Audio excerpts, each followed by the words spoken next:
The gravel drive lay flat and unyielding under the full April sun, a hard, bright light that showed every deep line etched into the back of a man's neck, and every jagged splinter standing out from a piece of battered pine. Raymond Halloran, 71 years old, knelt on one knee beside the tilted bed of a 1998 Ford F-250.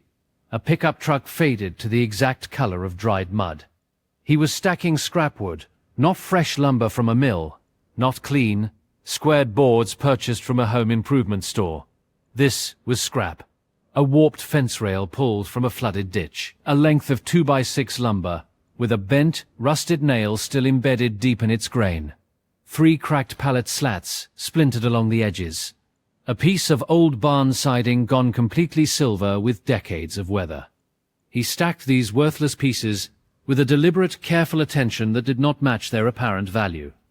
He ran his thumb down the rough grain of each one before he set it into the wooden crate resting at his knee.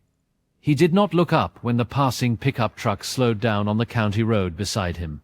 Behind him, the scene was painted in broad rural strokes. The white farmhouse sat in the middle distance, quiet and weathered. Beyond the house stood the red barn, its south wall displaying a hand-painted American flag, the red and white stripes peeling and flaking away in the wind. The main barn door was cracked open just enough to leak a thin, bright slice of golden worklight out onto the gravel drive. Duchess, the old blue Gila mix, sat in the barn doorway with her tail flat against the concrete slab, watching the yard. The air smelled heavily of diesel exhaust, and the cold, bitter coffee sitting in a thermos on the truck bed. A lone house wren sang from the twisted wire of the fence line, its voice sharp and high above the low rhythmic click of Ray's right knee joint shifting under his weight. There was one detail that did not fit the scene. Ray, hauling what looked like rotten garbage, was wearing a pair of reading glasses dangling from a beaded chain around his neck. He did not need reading glasses to stack scrap wood. He was wearing them because he was reading something taped to the inside of that wooden crate. He was looking down at a hidden piece of paper, studying it closely while he worked. The truck on the road came to a complete stop. 2 men and a woman stepped out of the cab. A mobile phone came up. A finger pointed directly at the old man kneeling in the gravel. They had been driving past his property 3 or 4 times a week for a solid month.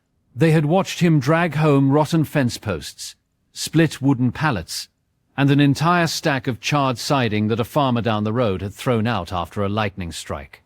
They had watched him load and unload the exact same truck bed repeatedly, shuffling the same debris from one place to another, until the neighbors chatting on the rural telephone party line started calling him the junk man of Ross County. What they did not know, what none of them knew, although one of them stood a mere 20 feet from the answer with a smartphone in his hand, was that in the barn behind Raymond Halloran, laid out neatly on wooden sawhorses under a bright worklight, were 22 finished wooden benches. Each one carried a solid brass plate. Each brass plate bore a name. And in 8 weeks, on a Monday in late May, every single one of those benches was going to be sitting in a place that would break the mockers open like split kindling. Why would a man haul junk wood in front of the people trying to prove he had lost his mind? Why would he let them film him? Why would he intentionally leave the barn door open just enough to let the light spill out, but never wide enough to let them see inside? To answer that, you have to go back to the mailbox. It was Tuesday morning, February 27th, at 8:14 a.m. Ray wore his heavy canvas barn coat, his breath visible in the freezing air, the ground still frozen hard in the shaded muddy ruts of his driveway. He reached into the mailbox and pulled out the usual stack of deliveries: a Farm Bureau newsletter, an electric cooperative statement, and a glossy coupon flyer. Tucked neatly beneath the coupon flyer was a folded, glossy trifold brochure. On the front of the brochure was an aerial photograph of his own farm, taken from a camera drone he had never authorized to fly over his land. Underneath the drone photograph, printed in a sleek sans serif font that costs money to design, were the words, "Ridgeline Communities, reimagining the Halloran Estate, a community for the next generation." Inside the trifold brochure were colorful architectural renderings of 118 identical houses, built on cul-de-sac streets, paved directly over where his south pasture currently lay. a development schedule that began in the third quarter of the current year. Ray stood in the middle of the frozen gravel road for a full minute. He was not confused. He was not suffering from dementia. He was a man who had just been shown a corporate development plan he was never told about, printed on the kind of thick, expensive paper that means money has already changed hands. By 8:47 a.m., he was sitting at his kitchen table. He did not pick up the telephone to call anyone. He sat in the quiet house and read the glossy flyer 3 separate times. He noted specific details. The flyer was addressed to the estate of Raymond Halloran. Legally, that is the exact name used for a dead person's property. He was not dead. Someone believed he would be, or would soon be declared legally incapable of managing his own life. Soon enough that the trifold flyer was worth printing in advance. Ray stood up and went to the shelf above the kitchen sink. On the shelf sat a green Maxwell House coffee tin, with the plastic lid still pressed firmly in place. Inside the tin, wrapped carefully in a piece of blue silk from a dress she had bought but never lived to wear, was a letter. Marion Halloran had written that letter 6 weeks before she died. It was 14 handwritten pages long. Ray had read it only twice in the years since her death. Once on the day of her funeral, and once on what would have been their 47th wedding anniversary. He had been saving the rest of the pages for when he needed them. Marion Halloran, born Marion Sturgis, married Ray in November of 1974. They suffered one miscarriage in 1978 and had no living children. She taught kindergarten at Adena Elementary School for 31 years. She died at home in the front bedroom on November 14, 2021, at 4:20 in the afternoon. Ray was sitting beside her, holding her left hand. She was 68 years old. Ray unwrapped the blue silk and unfolded the letter to the first section. Marion's handwriting swept across the page in blue ink. Raymond, when I am gone, you will do the thing men like you always do, which is put your head down and work. That will save you for about 2 years. After that, someone is going to come looking. They will come looking because a widower on 46 acres is what predators call a soft target. And my Ray, God love you, you are not soft, but you are trusting, and trusting reads like soft from the outside. When they come, you have to promise me 2 things. You will not fight them the way you fought in the war. You will fight them the way you built things, quietly, with your hands, with a plan. Ray read that fragment on the morning of February 27th, sitting at the kitchen table, with the developer's glossy flyer lying face up beside the coffee tin. He folded the letter back into the blue silk. He put it back in the tin. He pressed the plastic lid on. He put the tin back on the shelf above the sink. Then he put on his boots and walked out to the barn. Ray did not call the local sheriff. He did not call an attorney. He did not walk up to his nephew Dale to confront him. Dale was the son of Ray's late sister. He had moved back to southern Ohio from Toledo 11 months ago, claiming he wanted to be closer to his aging uncle. Since his return, Dale had been coming by the farm every single Saturday to check on him. He always brought a Kroger rotisserie chicken and wore an expression of deep, practiced concern that Ray had been carefully cataloguing in his mind. Instead of calling for help, Ray sat on the lowered tailgate of the F-250 in the quiet barn and did exactly what he did in 1970 whenever a military order made no sense to him. He thought backwards from the desired outcome. If someone wanted the 46-acre farm, and the current owner was inconveniently alive and completely lucid, what would they need to make the property available? They would need a legal record. They would need sworn testimony from witnesses. They would need, ideally, dated video evidence of the owner behaving in a manner consistent with severe cognitive decline. Recent, embarrassing footage showing the man could no longer care for himself. That was the exact moment Ray understood why Dale had started bringing his friends by the property on weekends. Why those friends always seemed to catch Ray at odd, confusing tasks. Why the mobile phone came up to record so often. Why Dale's casual Saturday visits now included Wes Mullen from the neighboring 12-acre parcel, a heavy man Ray had never much liked. Why Curtis Lang, a retired county records clerk, started attending. And why, on 2 separate occasions, a blonde woman in dark sunglasses sat in the yard, a woman Dale eagerly introduced as a friend from Columbus. Ray understood. sitting on his cold tailgate at 9:22 a.m. on February 27th, that he was not being helped. He was being filmed. The human contradiction in his chest was heavy. Ray Halloran did not want this to be true. He would rather be wrong. He would rather be a paranoid, grieving old man sitting alone in a dark barn. He stayed on that tailgate for another 20 minutes, giving his own mind every chance to argue with itself, to find a harmless explanation for the drone flyer and the cameras. When he finally stood up, he had decided the thing he did not want to decide. He was going to let them film him. He was going to give them exactly the footage they thought they wanted. He was going to look, from the road, exactly like the confused, compulsive hoarder they were already telling their attorney he was. And while they were watching him, he was going to be watching them right back. He would use better cameras, placed in better positions, from angles they would never think to check. He was also, at the same time and in the same barn, going to build the thing he had been meaning to build for 52 years, the project he had finally, in his deep grief, found the reason to finish. The plan started that afternoon. Ray drove to 3 separate stores over the next 4 days, paying in cash each time. At a security supply store in Lancaster, he purchased 2 cellular trail cameras for $140 each. They were the kind hunters used to track deer, motion-triggered and uploading straight to a phone application over the cell network. At a big box store in Circleville, he bought a wide-angle wired camera and a refurbished laptop computer, costing $210 and $180 respectively. The laptop lived on a high shelf in the barn tack room, and the camera looked down from the hayloft onto the barn floor. Finally, at a novelty seller online, shipping to a post office box in town, he bought a brooch pin lapel camera for $89.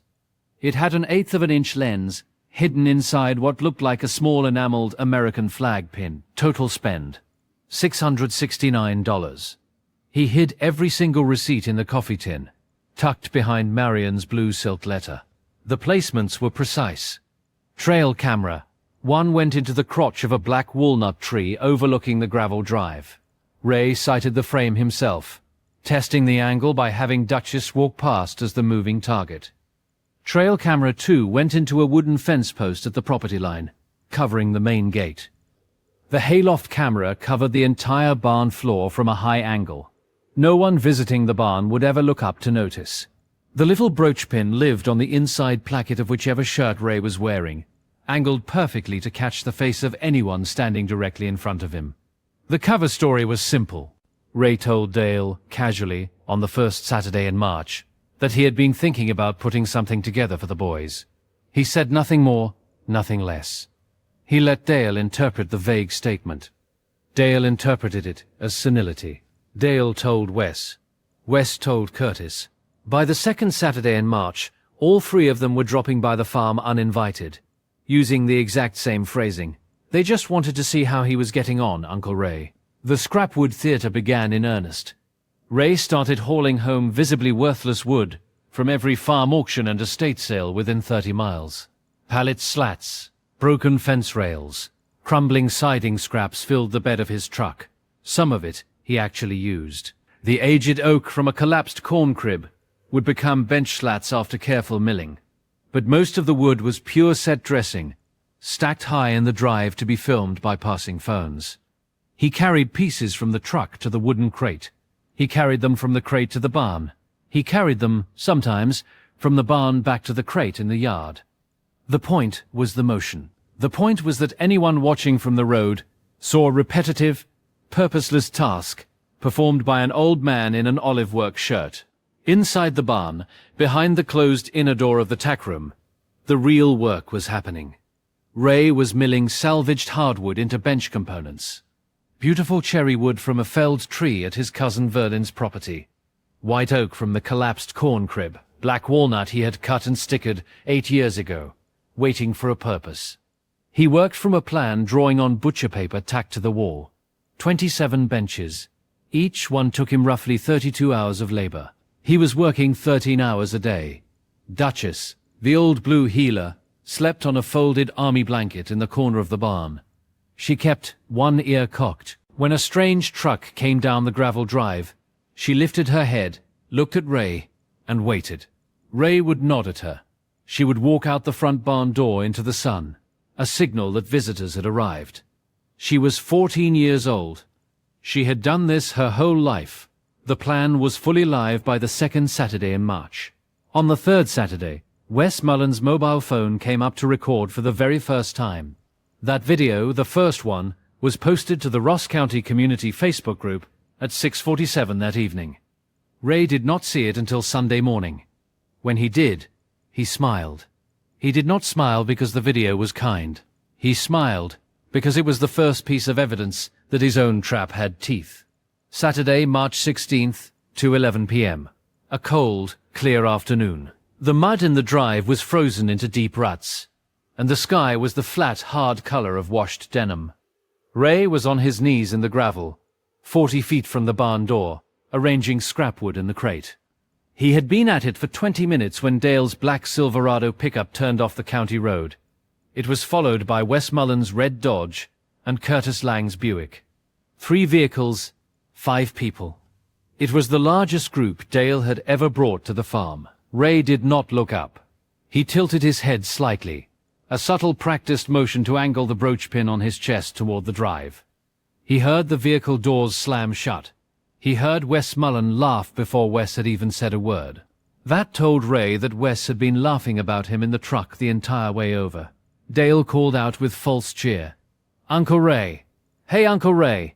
They brought some folks by to see him. Ray straightened up slowly, wiping his hands on his jeans. He turned and gave Dale a small, confused smile. It was the smile he had been practicing in the bathroom mirror for 2 weeks. It was not a caricature of dementia. It was a small, tired, slightly out-of-focus smile. It was the expression of a man who is not entirely sure why the visitors are standing in his yard. Ray said quietly that it had been a minute since Dale came around. Dale introduced the group. Wes, the loud neighbor. Curtis, the records clerk. And Beth, a friend from Columbus. And Marcus, a young man in a grey t-shirt and khaki shorts who worked with Dale. Ray shook each hand. As he did, he noticed 5 distinct details. Wes would not meet his eyes. Curtis Lang's handshake was too fast, and his other hand was already in his pocket, his thumb working nervously. Beth was wearing dark sunglasses, even though she was facing north, which meant she did not want her eyes red. Marcus, the youngest, was already holding his phone in his left hand, screen up angled directly at Ray's face, recording video. And Dale was standing slightly behind them all. That is the physical position of a man who wants to watch a play, not be in it. Wes gestured at the pile of scrap wood with an amusement he was not bothering to hide. He asked if Ray was building a mansion out there. Ray gave the small, confused smile again. "Something like that," he said. Dale spoke to him in the same slow, high voice a man uses on a horse he is worried about spooking. He asked what Ray was doing with all this wood. Ray looked down at the pallet slat in his hand. He looked back up. He said very quietly that it was for the boys. There was a heavy pause. The 5 of them looked at each other. Marcus's phone angle shifted up to catch Ray's face. Wes pushed for clarity. "What boys, Ray?" "The boys," Ray said again. He let his gaze drift a little past Wes's shoulder, staring into the middle distance, exactly the way a man does when he is looking at something a long way off. He said he had been meaning to finish it, that Marion used to remind him. Wes turned to Dale and mouthed something Ray could not hear clearly. But the brooch pin caught the faint words. "You seeing this?" Ray went back to his crate. He arranged the pallet slat carefully, running his thumb over the wood grain. Behind him, in the barn, Duchess lifted her head. Above them, up in the hayloft, a tiny red light blinked once. The wide-angle camera was confirming motion. Ray did not turn around. For the next 11 minutes, the visitors milled around his driveway and laughed at him. The video Marcus recorded that afternoon was 1 minute and 43 seconds long. It went up on the Ross County Community Facebook group at 6:47 p.m. under Marcus's personal account. The caption read, "Anybody know what this old fella is up to? Been watching him haul junkwood for weeks now. Sad but kinda hilarious." Ray saw the video Sunday morning at 7:12 a.m. on the touchscreen tablet Marion had bought him for Christmas in 2019. He sat holding a cup of black coffee, reading his own face on a small bright screen. He watched the clip twice. Then he went out to the tech room, opened the refurbished laptop, and pulled up the exact same 11-minute window from the hayloft camera, the trail camera, and the brooch pin. He watched the footage in order. Trail camera first, showing 3 vehicles arriving. Hayloft next, showing 5 figures standing in his drive. Brooch pin last. The brooch pin was the recording that mattered. At 2:19 p.m., 6 minutes into the visit, while Ray was bent over the crate, the brooch pin caught Wes Mullen turning his back to Curtis Lang. Wes spoke in a voice pitched to carry away from Ray. "Trebek's gonna love this. This is like the 3rd one this month. Old boys cooked. Trebek." The name meant nothing to Ray at 7:12 on Sunday morning. He wrote it down on the back of an electric cooperative envelope. Marlon? Michael? He did not know yet, but he knew that Wes had casually said the name of a specific person to whom these recorded videos were being sent. That was enough. At 2:24 p.m., Beth, the woman in sunglasses, was standing a little off to the side with her phone held low. Ray, in the actual moment, thought she was texting a friend. On the brooch pin footage, in a clear side angle, he could see the top of her screen. She was not on a messaging app. She was on Zillow, looking at a map view of southern Ross County, dropping pins on properties. At 2:29 p.m., Dale, his nephew, his late sister's boy, the child he had taught to fish at 9 years old, said the sentence that hurt. "He don't even remember Aunt Marion's birthday anymore. Told me last week she'd been gone 2 years. It's been 3, going on 4. That was an outright lie. Ray remembered Marion's birthday every single day of his life. February 8th, she would have been 71 this year. He had put white daffodils on her grave that very morning, in the snow, alone. He had mentioned to Dale on the Saturday after that it had been over 3 years since she went. Dale had taken that vague truth, shaved a year off it, and repositioned it as a symptom of cognitive decline. Ray sat in the tack room with the laptop for a long time. Duchess came in and put her chin on his boot. The light coming through the barn siding was horizontal, the way it is that time of morning, falling in bright dusty bars across the dirt floor. He did not cry. He was past crying for this. What he did was open Marion's coffee tin, take out the letter, and read the next section. Ray, if it is one man doing it, it is greed. If it is 2 men doing it, it is a plan. If it is 3, it is a conspiracy, and conspiracies leave paperwork. Find the paperwork. Do not touch it. Just find where it is. He picked up the next board. Ray went back out to the drive that Sunday afternoon and hauled scrap wood in full view of the county road for 2 more hours. He was not performing anymore. Or rather, he was performing better, because now he knew exactly who was watching and what they were looking for. But he was also watching, and what he saw at 3:48 p.m. was Wes Mullen's red Dodge pickup, going slowly past his gate. Wes was alone this time, no phone in hand, not stopping, just driving past at maybe 15 miles an hour, looking hard at the property. 20 minutes later, the same Dodge came back the other direction, same speed, same long look. Wes was casing the property when he thought Ray was not paying attention. The trail camera on the black walnut tree caught the truck both times. Ray pulled both frames on the laptop later. In the second frame, he saw something that made him sit up straighter in his folding chair. In the passenger seat of the Dodge, on the second drive-by, there was a man Ray had never seen before. Suit jacket, silver hair, looking not at Ray, but directly at the barn. That was the anomaly. The mockers were locals. This man was not. Ray zoomed in as far as the laptop screen would allow. The face was not clear enough to identify, but the collar was. And on the collar was a small metal pin. Ray could not make out the design. He would, in 3 weeks. It was a Bar Association pin for the Ohio bar. Ray closed the laptop. He went to the kitchen. He wrote on a yellow legal pad 3 words in his careful engineer's block print. Who is Trebek? He circled it twice. Then he did something he had not planned to do. He drove to the Chillicothe Public Library on Monday morning. Using a public computer terminal so his own internet address would not appear anywhere, he searched for Trebek Attorney, Ross County, Ohio. The third result was a small law firm website. Trebek and Poulsen, Estates and Guardianship, Chillicothe. Marlon Trebek's headshot loaded on the screen, silver hair. The exact same face Ray had seen riding shotgun in Westmoreland's Dodge on Sunday afternoon. Ray closed the browser. He cleared the search history. He went home. He did not tell anyone. He did not call the sheriff. Not yet. What he had was not a crime. A lawyer riding in a neighbor's truck is not a crime. What he had was the shape of the thing. He needed it in daylight. He needed it on video. He needed, most of all, to understand what document these people were preparing and when they intended to file it. He decided to keep hauling wood. He also decided that Monday night, in the tack room, with Duchess asleep on the blanket and the wind knocking a piece of loose tin on the barn roof, to leave the barn door open a little wider next Saturday.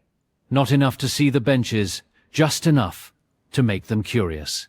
He was going to give them a reason to come closer. The following Saturday, March 23rd, at 1:45 p.m., Ray positioned himself 20 feet from the barn door, closer than usual. He left the door cracked, 8 inches wider than he had before. Just enough for the golden worklight to spill onto the gravel in a bright-angled bar. Just enough that from the county road you could see the light and know that something was happening inside. Dale's Silverado pulled in at 2:04. This time there were 7 people. Dale, Wes, Curtis, Beth, Marcus, and 2 men Ray had not seen before. One of them was Marlon Trebek, wearing a barn coat over a collared shirt, doing a very poor job of blending in. The other was a man in his 30s, with a professional camera on a strap around his neck. Not a phone, a real camera. This was an escalation. Ray played it straight. He shook hands. He gave the small, confused smile. When Trebek was introduced as a family friend of Dale's, Ray met the man's eye and held it for 2 beats longer than a confused old man would. Trebek's face flickered. It was the smallest flicker, a man recognizing that the target was looking back at him. And then the face went smooth again. The camera came up. The phones came up. Ray went back to his crate. Marcus edited together 41 seconds from that afternoon and posted it Sunday evening. It received 2,300 shares in Ross County by Tuesday. The caption read, "Update on the old man with the wood. Family says he's really slipping. Please share, someone must know how to help." The comments were the reveal. Ray did not need Marion's letter to tell him what to read. He opened the browser and read them himself, at the kitchen table, all 187 of them, with a cup of coffee going cold at his elbow. He was looking for 2 things. First, who was commenting? Second, which comments Dale was liking. Dale had liked 43 comments. Every single one of the 43 said some version of the same thing. He needs a guardian. His family should step in. Isn't this elder abuse to let him keep going like this? Dale had not liked a single comment that said, "Leave the man alone," or "That's just an old veteran doing his own thing," or "My grandpa did the same thing after my grandma died and he was fine." Dale was curating the public record. Curtis Lang had commented once, using his real name. His comment read, "As a former County Records employee, I can confirm the family is exploring options. Please continue to share this to help raise awareness." Ray read that comment 3 times. Exploring options. He wrote on the yellow pad, "Curtis equals inside man." He unfolded Marion's letter and read the next fragment. "Ray, if it is 1 man doing it, it is greed. If it is 2 men doing it, it is a plan. If it is 3, it is a conspiracy. And conspiracies leave paperwork. Find the paperwork. Do not touch it. Just find where it is." The question of whether Dale was acting alone or with help was answered. He had help. The new question was what the document actually was, where it was kept, and when it was going to be filed. Ray decided to escalate his own performance. If they wanted a hoarder, he would give them a hoarder. If they wanted confusion, he would give them controlled confusion. Next Saturday, he would do something so publicly odd that it would force the group to bring the physical document to the property, to review it against fresh evidence. He needed the document on his land. He needed it on camera. The oddity he planned was specific. He would build, in the middle of his own gravel drive, In full view of the road, a small stack of scrap wood arranged in the exact shape of a chair. Not a chair anyone could sit in, just a chair shape. He would sit on the ground next to it and stare at it. If Dale saw the video Marcus would inevitably post of it, Dale would believe his uncle had crossed a threshold into true delusion.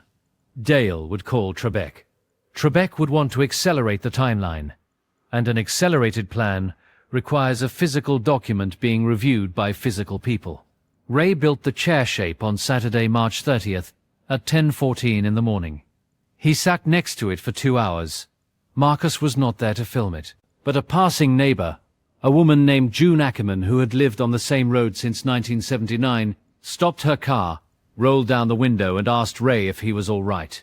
"June," Ray said softly. "He was all right. He was just thinking." June sat in her car for another minute. Then she said that she did not know what he was doing, and she did not need to, but if he ever needed somebody in his corner who could keep her mouth shut, he knew where she was. Ray nodded. He did not tell her anything, but he wrote her name on the yellow pad, under a new heading he had just added, Alleys. By 4 p.m. that afternoon, a photograph of Ray sitting beside his chair shape was on Marcus's phone, sent to him by a passerby with the text message, "This is gold." By 4:22 p.m., it was on Marlon Trebek's phone. By 6 p.m., Trebek had emailed his paralegal asking her to move the filing date up by 2 weeks. Ray did not know any of this yet, but he knew the trap was tightening on someone.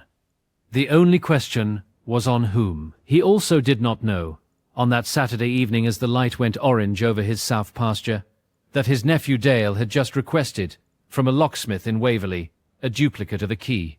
It was a key to the barn. The following Saturday, April 6th, at 3:15 p.m., an hour later than usual, a sign of a schedule change on their end. Dale's Silverado came in alone. Just Dale, Wes, and Curtis this time. No Beth, no Marcus, no Trebek. That itself was data. They had shifted to an operational visit, not a filming visit. They thought they had enough film. What they needed now was to look at Ray in person and confirm what the film had told them. Ray was ready. He had the brooch pin on. He had left the barn door cracked, but only 2 inches. The light was still spilling out, but at a narrower angle. He wanted them curious. He wanted them to stand close to the barn door. They stood close to the barn door. Ray told them he would be back in a minute, that he was going to get them some cold water from the jug inside the barn. He pulled the door shut behind him. He did not turn on the water spigot. He stood 10 feet inside the door on the packed dirt floor, with the brooch pin angled up toward the crack in the door. What he caught, in 83 seconds of clean audio through the barn siding, was the following exchange between his nephew and 2 neighbors, standing 3 feet from the outside of the door, believing themselves completely unheard. Wes said that Trebek wanted the petition filed Monday. Dale panicked. He said he was not ready. Curtis told him to calm down. The videos were enough. Curtis said the probate judge here did not need much, that he had seen enough already. Dale asked about the option. Wes said that Beth said the option was already inked. The buyer was holding at $412,000. They had to move now or Ray would catch wind. Dale said Ray was not catching anything. He looked at Ray. He said Ray was cooked. Curtis warned them not to get comfortable. He reminded them that Ray was Army engineers. Curtis said his cousin was in engineers, and those boys were sharp. Wes dismissed the warning. That was 50 years ago, Curtis. He said Ray was just an old man with a barn full of trash now. Dale agreed. Yeah, he was just an old man with a barn full of trash. The brooch pin caught every word. The hayloft camera caught nothing because they were outside. But Ray did not need it to. He had what he needed. He stayed inside the barn another 40 seconds, breathing very slowly through his nose, one hand resting flat on the workbench. Then he picked up the water jug, walked back out into the sun, handed each of them a cold plastic bottle, and asked them if they would like to see what he had been working on. They froze, all 3 of them. For the first time they were the ones being tested, and they knew it and could not show it. Dale spoke too quickly. No, Uncle Ray. They did not want to interrupt his project. They just wanted to check on him, Ray said, to suit themselves. It was coming along. They left 12 minutes later. Ray watched the Silverado turn back onto the county road. He was standing very still in his own drive. Duchess was at his knee. The wind lifted the flaking edges of the American flag on the barn siding. He unfolded Marion's letter and read the next fragment. When you finally hear them say it in their own voices, do not be shocked. They have been saying it for months. You have only just been in the room. Now the question is not who is doing it. The question is what you do next. That evening in the barn, working on the 23rd bench, Ray paused to look at the page tacked over his workbench. It was a piece of yellowed paper torn along one edge, with 27 names printed carefully on it. This was the field notebook page from Staff Sergeant Elias Booker. Beside each name, Eli had written the joke nickname he had given the man. Prayer, for the one who read Bible verses under his poncho. Radio, for the one who talked constantly. Quiet, for Ray himself. Eli had died the day after he wrote that list. Killed in action near Pleiku on July 1970. Ray had kept the page for 54 years. Ray touched the page with 2 fingers. He said, out loud, "To no one, almost done, Sarge. Almost done." The question of when the filing would happen was answered. It was this coming Monday, April 8th. The new question was what was actually in the petition, and what evidence they had collected that a probate judge might sign off on. Ray now had to see the document itself. He had to get eyes on the petition, or at least the drafts, the evidence exhibits, and the witness list. He could not break into a law office. He did not need to. He knew something they had forgotten. Curtis Lang, who spent 31 years in the county records office, keeps hard copy backups of everything he touches. At home, in a filing cabinet in his converted garage. Curtis had bragged about this to Ray at church potlucks more than once. If Curtis was helping Dale, Curtis had a folder. Ray did not intend to steal from Curtis. He intended to be invited in. He decided to invite Curtis to help him. On Sunday morning, April 7th, at 9:04 a.m., Ray called Curtis Lang and said the sentence he had spent the whole previous night rehearsing. He told Curtis that he thought it was time he put his affairs in order. He did not trust a lawyer to do it right. He was hoping Curtis might help him with the paperwork. There was a long, heavy pause on the other end of the line. Then Curtis said yes. Ray invited Curtis to the farmhouse on Sunday afternoon, April 7th, at 3 p.m., the day before the petition was scheduled to be filed. He told Curtis he wanted help organizing his papers. He asked Curtis to bring a legal pad and any templates Curtis might have from his days in county records. He did not ask Curtis to bring the folder. He did not need to. Curtis arrived at 3:14 p.m., carrying a battered leather briefcase Ray recognized from the county courthouse in the 1990s. Curtis had been unable to resist bringing it. Inside the briefcase, Ray knew without seeing, were the templates and blank forms Curtis brought as a cover story. And, Ray was willing to bet, the actual working folder on Ray himself, brought along either to reference or, if Ray behaved in a way consistent with the videos, to slip the signature page out of at the right moment. Ray sat with Curtis at the kitchen table for 2 hours. He asked Curtis about his own will, his own advance directives, his own children's inheritance. Curtis talked. Curtis loved to talk about paperwork. Curtis had a 3rd cup of coffee. At 5:11 p.m., Curtis excused himself to the bathroom, leaving the briefcase leaning against the kitchen chair. Ray did not open the briefcase. He did not touch it. What he did was stand up, walk around the table and kneel down on the floor. With his phone in his left hand, he held the phone flat against the top gap in the briefcase's leather flap, which Curtis had not fully buckled. He took 14 quick photographs, angling the phone by touch alone to catch the top edge of each visible document. He was back in his chair when Curtis returned. That night, at 9:40 p.m., in the tack room, Ray downloaded the photos onto the laptop and enlarged them one by one. 11 of them were useless. 3 of them were not. Photo 1 showed the top third of a document titled Emergency Application for Appointment of Guardian of Alleged Incompetent, Ross County Probate Court, in Re, Raymond J. Halloran. The filing date, penciled in the top corner, read 4/8 Monday. Photo 2 showed a partial exhibit list. Exhibit A was video files 1 through 14, dated. Exhibit B was a witness statement from Dale Vickers. Exhibit C was a witness statement from Wes Mullen.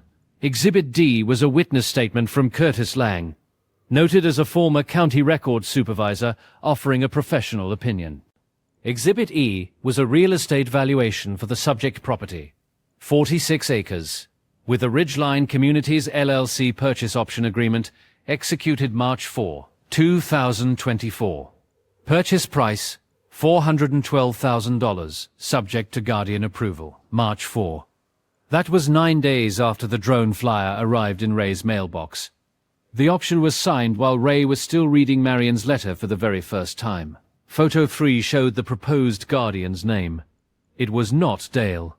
Dale was too obvious. It was Curtis Lang. Curtis, described in the petition as a trusted family friend and former court officer, was the proposed guardian. Dale was listed as a concerned family member. Wes was a concerned neighbor. Marlon Trebek was retained counsel for the petitioners. Ray looked at the screen for a long time. Duchess was asleep on the blanket. The barn was very quiet. Curtis was the one who was going to sell the farm. Dale was going to keep his hands clean and take a cut on the back end. Wes was going to be paid off in whatever piece of the adjoining acreage the developer would carve out for him. Curtis, as the appointed guardian, would authorize the sale to Ridgeline. Ray, adjudicated incompetent, would be moved into a memory care facility Curtis had already selected. Ray found the name of it, Willow Grove, on the corner of Photo 3. Ray's monthly veteran benefits would cover the room, and visitors would find him increasingly confused. Ray closed the laptop. He stood up. He walked out into the barn proper, past the 24th bench, past the 25th, past the workbench with Eli Booker's list tacked above it, and he stood in the middle of the barn floor under the hayloft camera. He looked up at the lens. He did not say anything. He just looked up at it, and then he looked at the 27 benches arranged along the walls, and then he looked back up at the camera. Then he said, out loud, quietly, on his own recording, "Sarge, I need 1 more week. Just 1 more week." He unfolded Marion's letter and read the next fragment. "When you know the whole shape of it, Raymond, you will feel something you did not expect. You will feel calm. You will feel steady. You will feel the way you felt in the war when the plan finally came together. That is not a sinful feeling, my love. That is the feeling of a man who has been told the truth and can now act on it. Act on it slowly. Act on it correctly. Act on it once." The question of what was in the document and who was running the play was answered. It was a guardianship petition, filed by Curtis as proposed guardian, with the sale already inked to Ridgeline for $412,000. The new question was how Ray could stop a filing scheduled for tomorrow morning at 9 a.m. without tipping his hand, and without giving the conspirators time to burn the evidence. Ray made a decision. He was not going to stop the filing. He was going to let it be filed, because a filed petition is a public record. A filed petition, later shown to have been supported by fabricated evidence, is a criminal referral. Ray did not want a private settlement. Ray wanted a permanent record. He wanted Marion's letter and Eli's list, and the truth of his own farm to be defended on the public record. He was going to let them file, and he was going to be at the hearing. At 9:07 a.m. on Monday morning, April 8th, Marlon Trebek's paralegal filed case number 2,024-0117 in Ross County Probate Court. Ray, at that exact moment, was in his barn, sanding a bench slat to 220 grit and drinking a cup of black coffee. Duchess was asleep on the blanket. The hearing was set for May 1st. Ray had 23 days. Ray, having decided to let the petition proceed on the record, now needed one more piece of evidence. He needed the piece that would not just defeat the petition, but flip it into a criminal case. He needed the conspirators talking, on his property, about the scheme in criminal terms. He knew exactly how to get it. On Thursday, April 18th, 10 days after the filing, he left a piece of bait. He called Dale on the telephone at 6:12 p.m. and spoke in the same small, quiet voice he had been practicing. He told Dale that he got a letter from the court today. Something about a hearing. He did not understand it. He set it on the kitchen table. He was going to sleep on it. He asked Dale to come by tomorrow if he could. Then he went out to the barn, unlocked the tack room, powered up the hayloft camera, verified the night vision function, and locked the barn back up. But this time, he left the padlock hooked through the metal hasp without actually latching it. To the eye, it was locked. To a hand, it swings open. At 11:47 p.m., the trail camera on the fence line caught motion. Ray got the alert on his phone. He sat up in bed. He watched in real time as two figures approached the barn door on foot from the tree line. They had parked on the county road and walked in across the dark pasture. He recognized Dale's gait. The second figure was smaller and moved differently. Not Wes. Curtis. They tested the padlock. It swung open. Ray, in his farmhouse, watching on the tablet in his kitchen with all the lights off, did not move. They went inside the barn. The hayloft camera in green night vision captured them clearly. Two figures in barn coats, hoods up, flashlights sweeping the dark space. The flashlight beams found the benches. Wes spoke first, his voice loud in the empty space. "Jesus Christ, Dale. Jesus Christ. How many is that?" Dale started counting. 20-something, 25, 26, 27 benches. Wes noticed they had plates on them. Dale read from the brass. Corporal James Whitten, home of record, Portsmouth, Ohio. Died July 1970. Prayer. Sergeant Elias Booker, home of record, Marietta, Ohio. Died July 1970. Sarge. Wes asked what the hell this was. Dale realized the truth. It was for his unit. It was a memorial. He had been building a memorial. All this wood. Wes, all this wood was real. Wes told him to shut up. Dale, if this came out at the hearing, it would ruin them. Dale said it was not going to come out at the hearing. Ray did not know it was at the hearing. He did not even know what the hearing was. Wes said they should burn them. Tonight. Loaded in the truck. Taken to his place. Gone before morning. He would think he lost them. It plays into the story. Confused old man forgets where he put his own project. Dale paused for a long moment. He asked if Wes wanted to burn 27 memorial benches for dead soldiers. Wes said he wanted $412,000. Did Dale? Dale paused again. Yeah. The hayloft camera captured all of it, in clear night vision, with clean audio, with timestamps. They did not, in the end, burn the benches. They could not lift them alone. Each bench weighed 84 pounds. They could not risk the noise of the truck backing all the way to the barn door with the headlights off. They left. They would come back tomorrow with Curtis and a longer plan. But the recording existed. And the recording was now, legally, a conspiracy to destroy evidence in a pending probate matter. On top of the elder financial exploitation conspiracy, the petition itself would prove. Ray watched it live, in his kitchen, at 11:52 p.m. Duchess was at his feet. His hands were on the tablet. He did not move for the full 9 minutes. When they were gone, when the Silverado had coasted back out to the county road in neutral, Ray went to the kitchen shelf, took down the coffee tin, unfolded Marion's letter, and read the next fragment. "I know you, Raymond Halloran. I know that when you have the whole thing in your hand, you will want to be righteous about it. Do not be righteous, be exact. Righteous men make speeches. Exact men make cases. The boys under the plates need you to be exact." Ray read that fragment 3 times.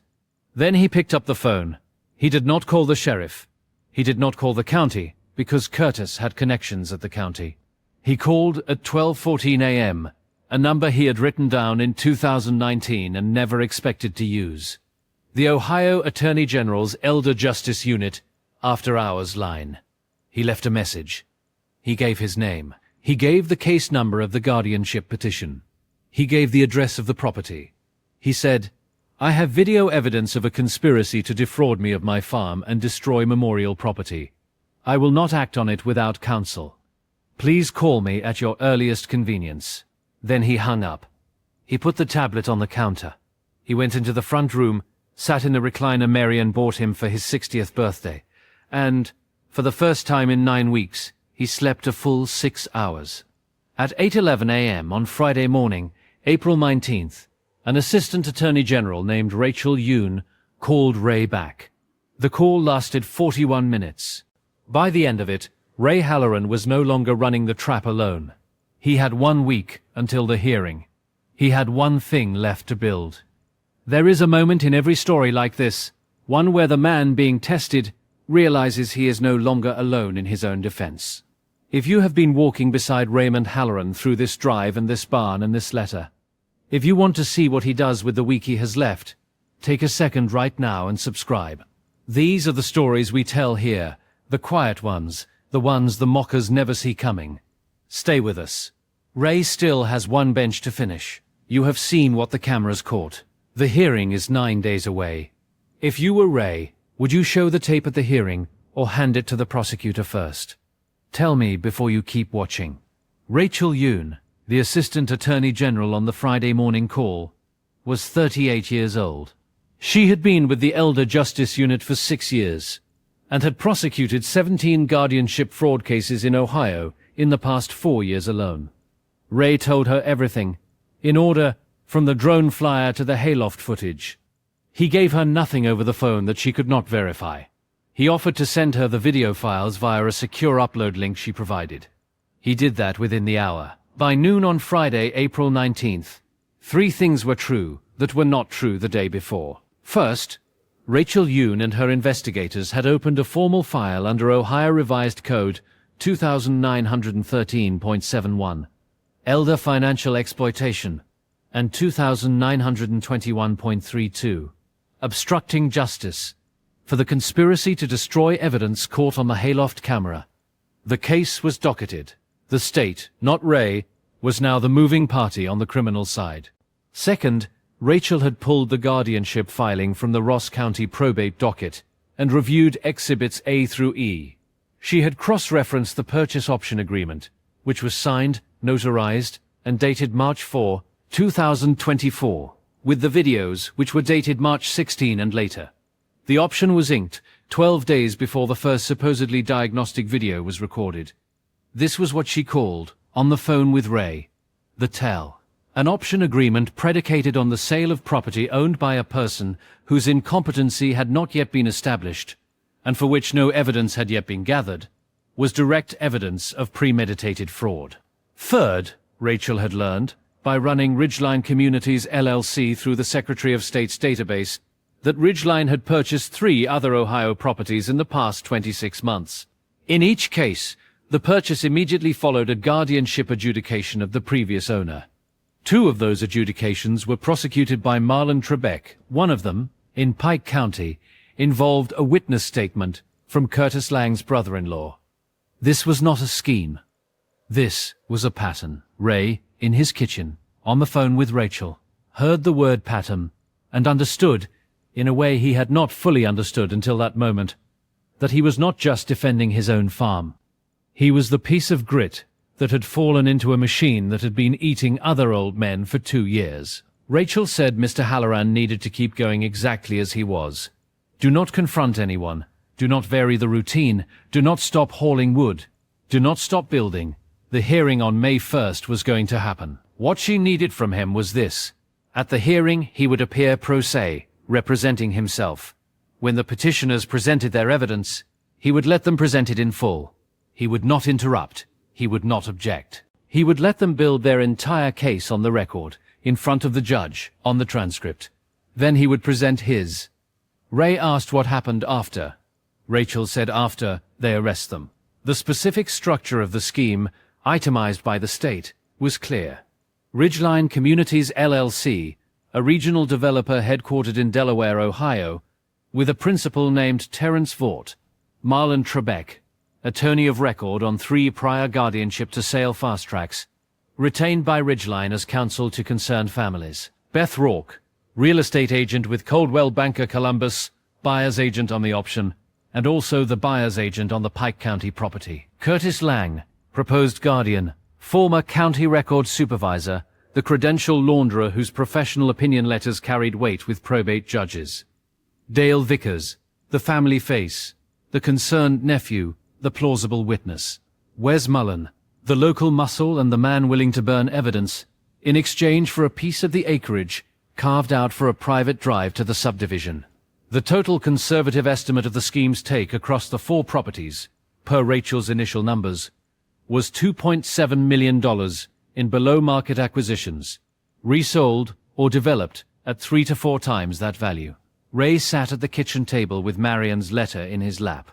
He did not read the next fragment. He did not need to. He knew what she would say. She would say, to be exact. He called Rachel back at 3 p.m. He told her he had 23 benches finished. He had 4 to go. He would have them all done by May 1st. He would bring one to the hearing. Rachel asked if he wanted to bring a memorial bench to a probate hearing. Ray said he wanted to bring one bench. It was finished. It had a name on it. Sergeant Elias Booker. He was Ray's squad sergeant. He died in 1970 while Ray was digging him out of a collapsed bunker. Ray never got his body home to Marietta. That bench was going on a park bench pad in Marietta the day after the hearing. It was going to be there whether the petition succeeded or not, and he would like the record of that hearing to show that the man they were calling incompetent finished a 52-year-old promise to a dead man 3 days before he walked into court. Rachel was quiet on the line for 6 seconds. Then she said to bring the bench, Mr. Halloran. The next 10 days were the hardest of Ray Halloran's life since Marian died. He was on his own farm, being watched by the people who intended to take it, knowing that they were now watched in turn by people they did not know were watching. He must not slip. If Dale, Wes or Curtis suspected that the state was involved, the videos would disappear, the option would be quietly cancelled, the petition would be withdrawn, and the scheme would simply migrate to the next old man on the next 46 acres. Rachel had made this clear. She needed the hearing. Ray kept hauling wood. He hauled it on Monday. He hauled it on Tuesday. He hauled it on Wednesday. On Wednesday, April 24th, Marcus and Beth stopped by, uninvited, on the pretext of checking on him before the family meeting. Ray gave them the small, confused smile. He offered them coffee. Beth took photographs of the driveway with her phone. Marcus took a video of Ray struggling, deliberately to lift a pallet slat he could have lifted in his sleep. Neither of them went near the barn. Wes and Dale had told them not to.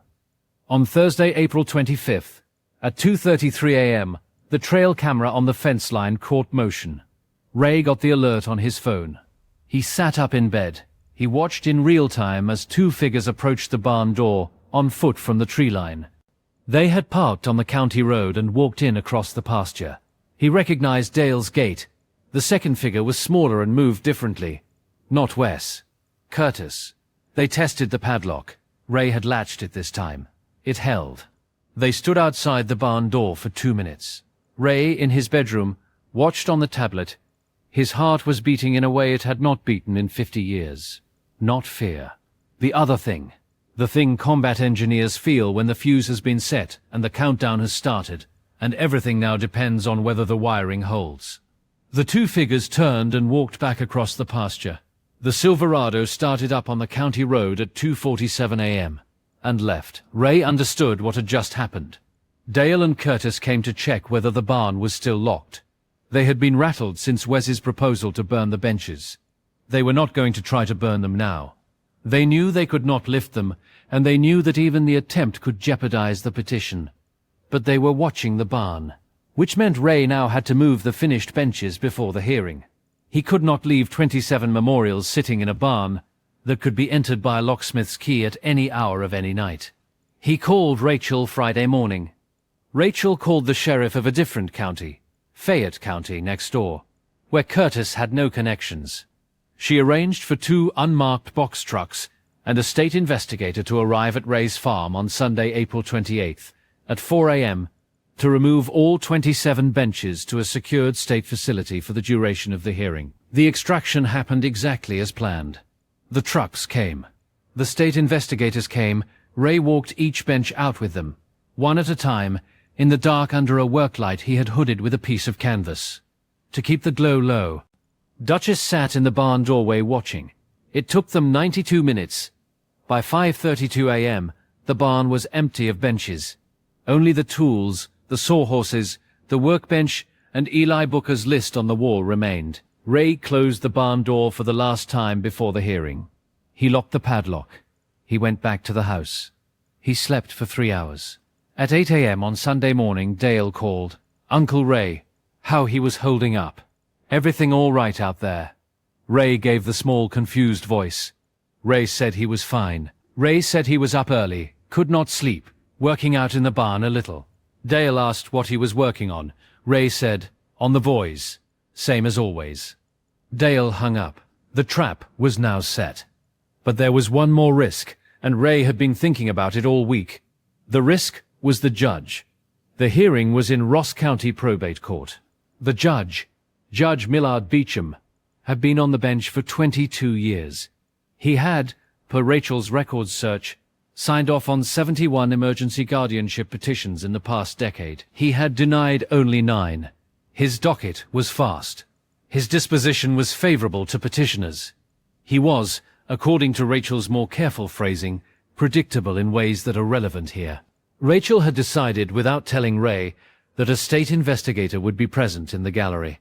But she had also decided that she would not file the criminal charges before the hearing. If Judge Beecham granted the petition, Rachel would have him on the record granting a fraudulent petition, which would give the state grounds to seek his recusal, and, if necessary, referral to the Judicial Conduct Board. The stakes were absolute. If Ray did not present his evidence correctly, if he tipped his hand too soon, if he went into anger instead of exactness, the judge signs the petition. Curtis becomes guardian at 10:30 a.m. on May 1st. Ray goes into Willow Grove memory care by the end of the week. The option closes at $412,000 by June 1st. The benches, held by the state for the duration of Ray's guardianship, become subject to the guardian's disposal. Ray read Marion's letter Sunday night. He was close to the end now.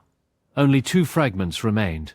Raymond, when they put you in a courtroom, and they will, because the paperwork always ends in a courtroom, you are going to want to talk about the war. You are going to want to talk about the boys.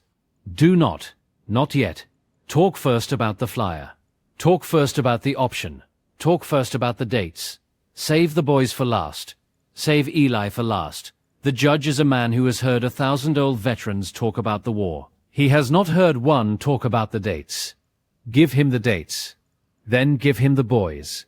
Ray wrote on a legal pad, in block print, dates first, boys last. He arrived at the Ross County Probate Court on the morning of May 1st, 2024, at 9:47 a.m. He was wearing a clean white shirt, a black tie, his Vietnam service ribbons pinned to his left lapel, and a small enameled American flag pin on his right. In the bed of the F-250, under a canvas tarp, was bench number 24, the one with Sergeant Elias Booker's brass plate on it. Duchess was on the front seat. The hearing convened at 10 a.m., Judge Beecham on the bench.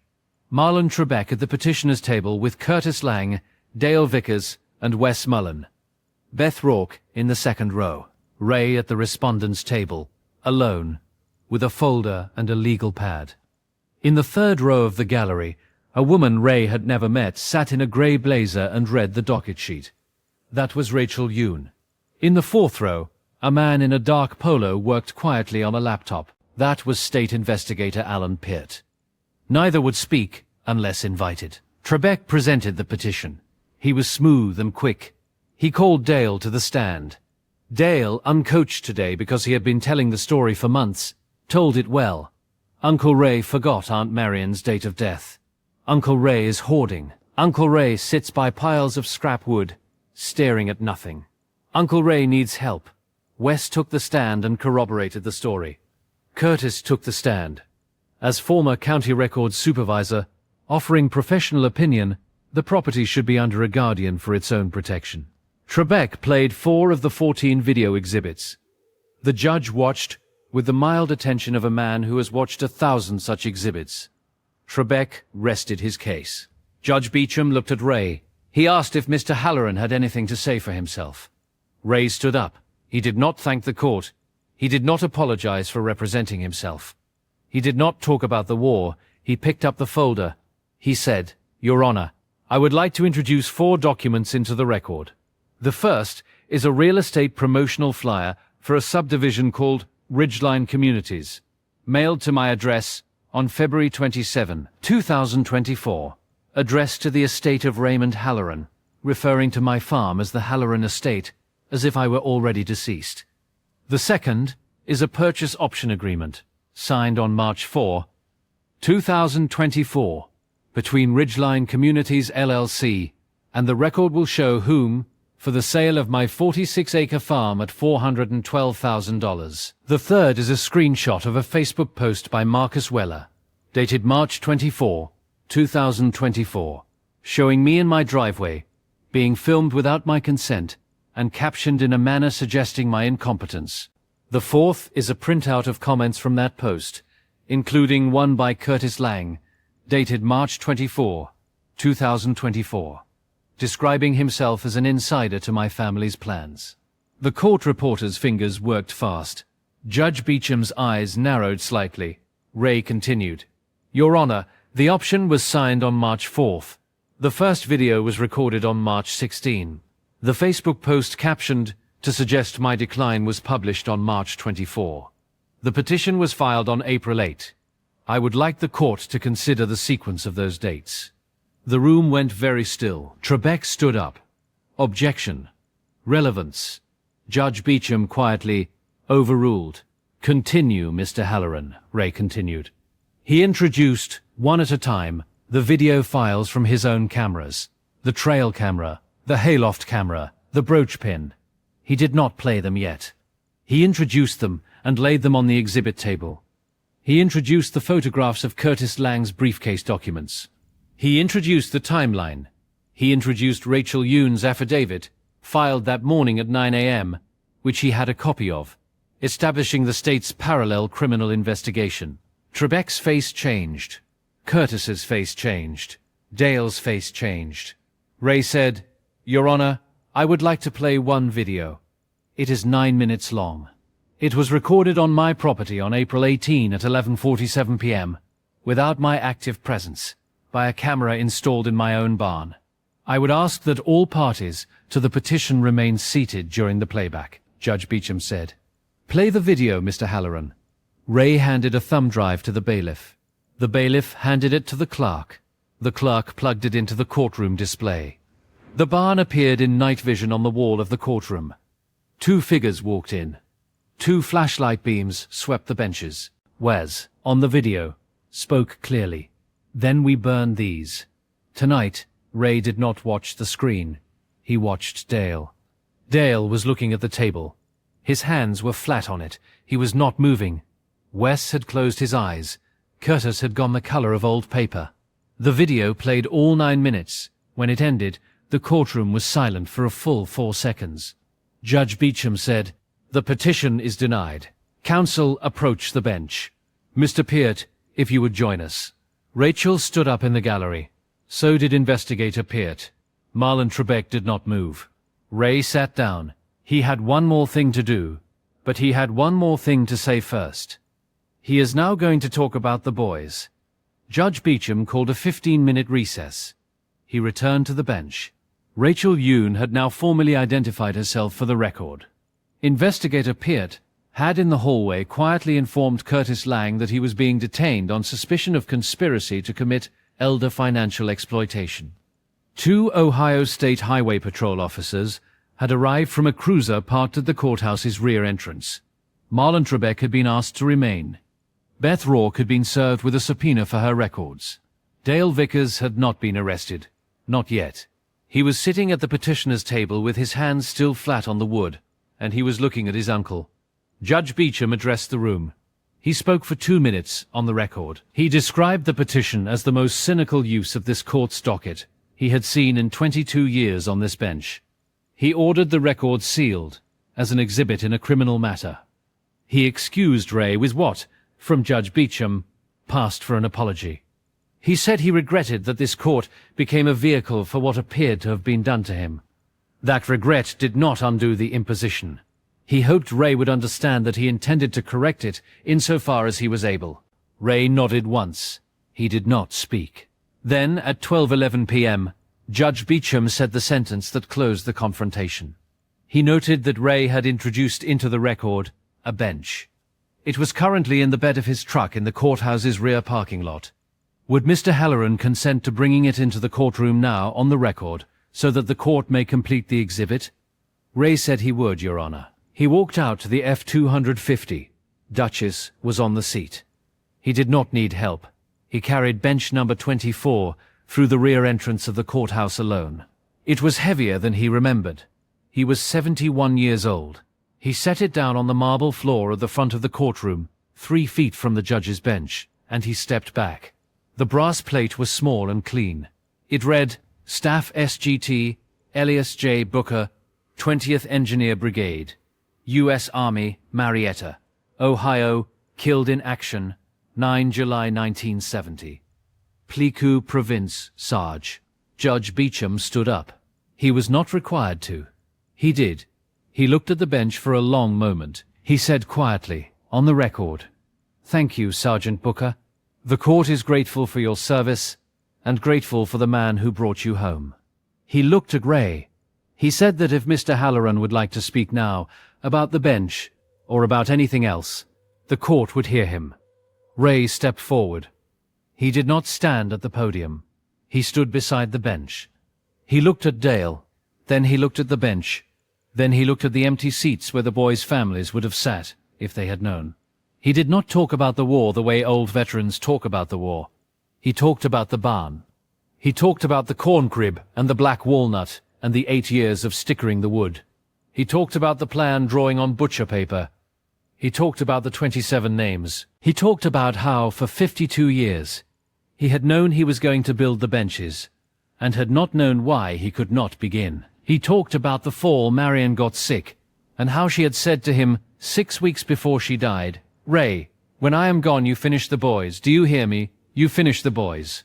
He did not raise his voice. He did not weep. Dale wept, Ray said. Your Honor, I would like to conclude by reading into the record the last paragraph of a letter my wife wrote to me before she died. She wrote it for a moment she believed would come. This is the moment. Judge Beecham nodded. Ray took the letter out of the inside pocket of his suit coat. It was folded into 8s. He unfolded it carefully.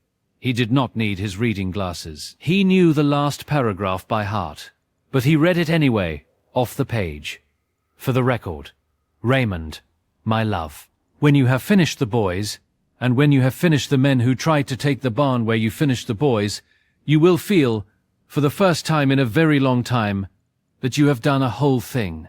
Not most of a thing, not a piece of a thing, a whole thing, with your 2 hands, in the light, in front of God and the court, and whatever neighbors were foolish enough to laugh at you. You are going to want to come home to me then. You cannot. Not yet. What you can do is this. You can go home to the barn. You can sit on one of the benches. You can put your hand on the plate that says Eli's name, and you can tell him, out loud, so that the barn can hear you, that you kept your word to a boy from Marietta, who was 22 years old, and had a mother waiting for him. Then you can go into the house, and you can feed the dog, and you can pour yourself a small drink of the good bourbon in the top cabinet, and you can sit in the recliner, and you can say out loud, because I want to hear it, Marion, I did a whole thing today. And Raymond, if they laughed at you along the way, and they will laugh at you because they always laugh at old men who move slow and carry wood, do not answer them. Do not answer them at all. Let the benches answer them. Let the boys answer them. Let me answer them from wherever it is I have gone to wait for you. I love you. I have loved you since a Tuesday night in 1972 at a diner in Chillicothe where you spilled coffee on my library book and could not stop apologizing. 47 years is not enough. It never was going to be enough. But it was ours. Finish the boys. Come home to the barn. I will be waiting. Yours always, Marion. Ray folded the letter back into 8s. He put it back in the inside pocket of his suit coat. He rested his right hand briefly on the brass plate with Eli's name on it. He said, so quietly the court reporter had to check the recording later to catch it. Almost, Sarge. One more. He stepped back from the bench. The courtroom did not applaud. It was not that kind of moment. What happened was that Judge Beecham, who had been on the bench for 22 years, sat down slowly and touched the corner of his own eye with the heel of his hand, and did not look up for a long moment. And Rachel Yoon, in the third row, was quietly crying without moving her face. And the bailiff, a man of about 55 named Owen Grady, walked over to bench number 24, and before anyone could stop him, sat down on it with his hand on the brass plate for 4 seconds, and then stood up and returned to his post. That was the closing of the trap. That was the vindication. It was not loud, it was exact. By 3 p.m. on May 1, 2024, the following had occurred, on the record. Curtis Lang had been booked into the Ross County Jail on charges of conspiracy to commit elder financial exploitation and obstruction of justice. In a proffer session 2 days later, he cooperated fully. He handed over the entire file. He gave the state Marlon Trebek's other cases. He gave them Ridgeline. Later, at his own sentencing, he looked at Ray and said only, "Ray, I am so ashamed. I was scared of my own retirement, running out, and I chose the wrong door. That is all." Ray did not respond. He did not owe Curtis a response. Curtis served 18 months and was released with 200 hours of community service, ordered specifically to be performed at a VA facility. Marlon Trebek was disbarred, indicted on federal wire fraud charges related to the pattern across 4 counties, and pleaded guilty in October. He served 42 months. Wes Mullen was charged with conspiracy to destroy evidence, on the strength of the Hayloft video and his own recorded statement about burning the benches. He took a plea. He served 14 months. His adjoining property, which was to have been carved out of the developer's plat, was sold to satisfy the civil settlement Ray did not personally take a penny of. The settlement funds the plating and installation of the 27 benches at their destinations, plus a small endowment for maintenance in perpetuity. Beth Rourke lost her real estate license, avoided criminal charges by cooperating, and was not seen in Ross County again. Dale Vickers was charged, pleaded guilty, and received a suspended sentence, conditioned on 500 hours of community service, restitution, and no contact with his uncle for 2 years. He wrote Ray a letter. Ray did not open it. Not yet. He put it, unopened, in a drawer in the kitchen. Marian's letter, he thought, had taught him the value of reading things at the right time. He would read Dale's letter, unopened until then, on some future date when it would be either the first thing he needed or the last. Ridgeline Communities LLC was dissolved by court order in September. Its principal, Terence Vaught, was indicted separately in a case Rachel Yoon prosecuted personally. Ray Halloran drove home on May 1st, with bench number 24 in the truck bed and Duchess on the seat. Ray finished benches 25, 26, and 27 in the 3.5 weeks between the hearing and Memorial Day. The state, on Rachel Yoon's request, returned the 24 completed benches from the secured facility on May 3rd. They came back in the same 2 box trucks that took them. The drivers helped Ray carry them into the barn. Duchess supervised. On Saturday, May 25th, the day before the dedication, the following people arrived at the Halloran farm, without being asked to come, and set up folding tables and pop-up canopies in the front pasture. June Ackerman, the neighbor who stopped her car in March. The pastor of Adana United Methodist, where Marian taught Sunday school for 20 years. 19 members of the local VFW post, Chillicothe Post 108, who heard the story from Owen Grady, the bailiff. A woman from Marietta named Diane Booker Ellis, who was Eli Booker's younger sister, now 72 years old, whom Ray had not seen since 1971, and whom Rachel Yoon located on Ray's behalf in the second week of May. 9 other families, each representing a boy on Eli's list. Some were widows. Some were children. Some were grandchildren who never met the man whose name is on their bench. Ray, who had planned a small, quiet ceremony for himself and Duchess and the pastor, did not send them home. He walked out into the pasture at 6 p.m. on Saturday evening in his work jeans and his olive shirt and his sawdust, and he thanked them, one at a time, by name. Diane Booker Ellis, when Ray reached her, took his hands in both of hers.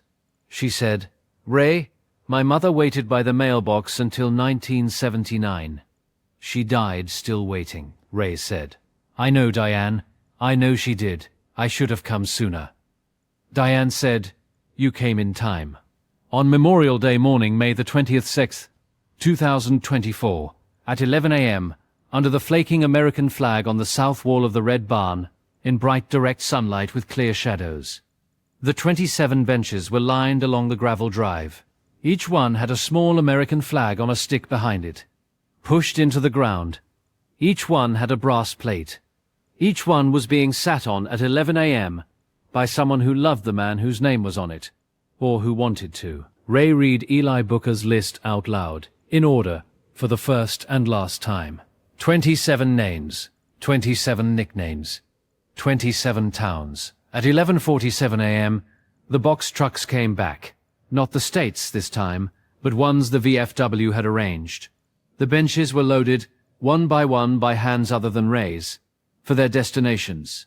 9 to Chalmers VA in Cincinnati, 6 to the National Cemetery in Dayton, 4 to VFW Post 214 in Portsmouth, 3 to a park in Circleville, 2 to a hospice in Athens, 3 to a non-profit that will place them along the approach to Section 60 at Arlington.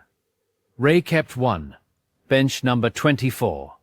It stays on the farm, on a small concrete pad Ray poured himself on May 20th, 40 feet from the barn door, facing west, so that whoever sits on it in the evenings sees the same sunset Ray and Marian used to watch from the porch. That evening, at 8:11 p.m., after everyone had gone home, Ray sat down on bench number 24 with a small glass of the good bourbon from the top cabinet, and Duchess lay in the gravel at his feet, and the sun went orange over the south pasture. He did not say anything for a long time.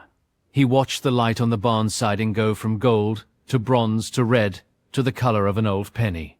He watched a wren land on the fence post and take off again. He watched Duchess breathe. Then he did the thing Marian told him to do, in the letter, on the last page, in the last paragraph. He put his right hand on the brass plate beside him. He said, out loud, quietly enough that only the wren and the dog in the barn could hear it, Sarge, I brought you home. The wren did not answer. Neither did Duchess.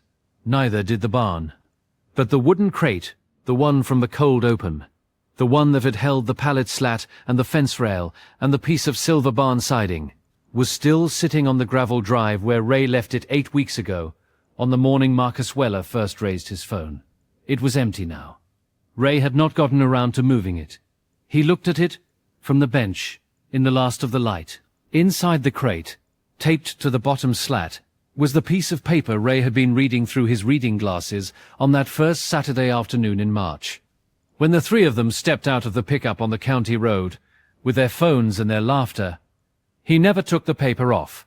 It had been there through 8 weeks of rain and mud and April wind, folded and taped and forgotten by everyone but Ray. The paper was Eli Booker's field notebook page, the 27 names, in Eli's own handwriting, 54 years old and still legible. Ray had been reading the list, every Saturday, every time they laughed. He had been reading the list to remind himself who the wood was for. The crate sits in the gravel, empty, weathered, ordinary. Nobody driving past on the county road, then or now, would look at it twice. Ray finishes the bourbon. He gets up slowly, his knee clicking. Duchess stands too and stretches. Ray walks over to the crate. He kneels down. He peels the paper off the slat, gently so as not to tear it. He folds it once. He puts it in his shirt pocket, next to the enameled flag pin he does not wear anymore. He picks up the crate. He carries it to the barn. He closes the door behind him.